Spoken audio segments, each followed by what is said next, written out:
বই যাওয়ার ক্ষেত্রে তাদের তাদের সঙ্গে আমরা ঘন ঘন বৈঠক করেছিলাম। তারা আমাদেরকে বলেছেন যে আমাদের যে সক্ষমতা, যদি কাগজের সরবরাহ ঠিক থাকে, আর্ট কার্ড যদি ঠিক থাকে তাহলে, এবং অব্যাহত বিদ্যুৎ থাকে, তাহলে আমাদের পক্ষে এই বই যেভাবে আমাদেরকে দেরিতে আমাদের কাছে ম্যাটার আসার পরেও আমরা জাতির বৃহত্তর স্বার্থে 31শে ডিসেম্বরের মধ্যে প্রাথমিকের সকল বই এবং মাধ্যমিকের ষষ্ঠ থেকে দশম শ্রেণীর বাংলা, ইংরেজি, গণিত এই 3টি বই 31 তারিখের মধ্যে তারা পৌঁছতে সক্ষম হবেন।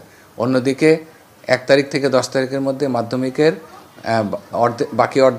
বাকি 5টি বই এবং পরবর্তীতে 20 তারিখের মধ্যে, জানুয়ারির 20 তারিখের মধ্যে 2025-এর সকল বই তারা দিতে সক্ষম। এক্ষেত্রে তাদের কোনো আপত্তি নাই। এই ধরনের কথাবার্তা আমাদের সঙ্গে তাদের হয়েছিল। আমরা ইতিপূর্বে জানি আমাদের প্রিন্টিং প্রেস অত্যন্ত শক্তিশালী, এবং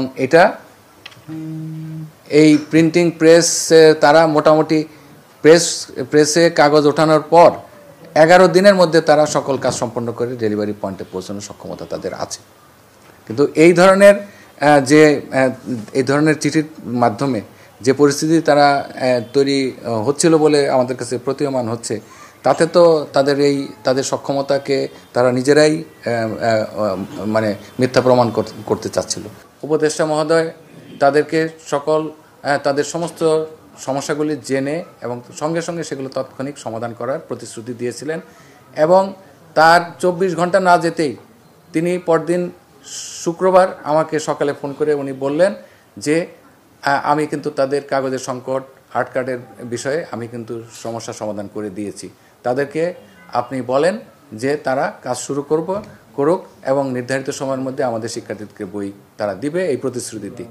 এর পরিপ্রেক্ষিতে তাদের সভাপতি, সেক্রেটারিকে আমি জানিয়েছি যে আপনারা আজকে শুক্রবারে 3টার সময় 3টার মধ্যে একটা সাংবাদিক সম্মেলন করে জাতিকে আশ্বস্ত করুন। বৃহস্পতিবারে উপদেষ্টা মহোদয়ের সঙ্গে যে আপনাদের আলাপ আলোচনা হয়েছে সেগুলি আপনারা তুলে ধরুন, এবং আপনার কাজে ঝাঁপিয়ে পড়ুন, এবং আমাদের শিক্ষার্থীদের শিক্ষার যাতে সুন্দরভাবে শিক্ষাবর্ষ শুরু হয় তার ব্যাপারে আপনারা ইতিবাচক কথা বলুন।